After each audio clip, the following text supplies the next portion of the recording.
Magandang araw, Pilipinas! Gumawa ng kasaysayan sa Paris Olympics ang Pilipinong gymnast na si Carlos Yulo bilang kauna-unahang Pinoy na nakatuntong sa podium ng Olympics sa larangan ng gymnastics at sumungkit ng gintong medalya.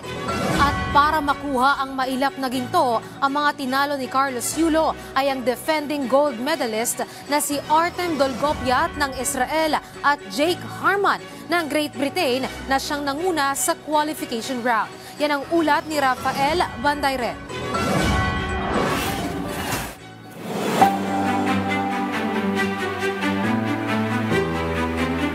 Ibinigay ni Carlos Yulo sa Pilipinas ang kauna-unahan nitong medalya sa nagpapatuloy na 2024 Paris Olympics. Iyan ay matapos sungkitin ang ginto sa finals ng Men's Artistic Gymnastics Floor Exercises. Nakatanggap ng mataas na marka na 15.00 ang routine ni Yulo, sapat upang masiguro ang gintong medalya. Ito na ang kauna-unahang gold medal ng bansa sa Olympic Gymnastics at ikalawa sa kasaysayan. Mamayang gabi, may pagkakataon pa si Yulo upang sundan ito dahil kalahok din siya sa finals ng vault event. Samantala, sure bronze na rin ang boxer na si Ira Villegas matapos umabante sa semifinals ng Women's 50 kg division. Dikitan ang naging bakbakan sa pagitan ni Villegas at ng hometown bet na si Wasila Lekadiri. Pero sa dulo, natanggap ng Pinay boxer ang panalo via split decision. Ano man ang maging resulta ng mga susunod niyang laban,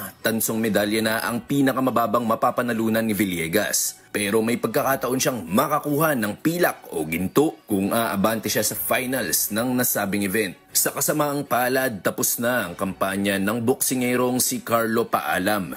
Bigong umusad si Paalam sa semis ng Men's 50 kg division matapos makaalasap ng split decision loss kontra kay Charlie Sr. ng Australia. Sa athletics naman, buhay pa rin ang pag-asa ni EJ Obiena upang makasungkit ng medalya sa Paris. Nagsimula si Obiena nang may dalawang error sa kanyang opening jump sa 5.60 meters. Pero agaran naman itong binawi ng world number 2 nang walang kahirap-hirap na lundagan ang 5.70 at 5.75 meters. Dahil dyan, pasok na si Obiena sa finals ng men's pole vault na idarao sa Martes, ika-6 ng Agosto. Rafael Bandayrel para sa Pambansang TV sa Bagong Pilipinas.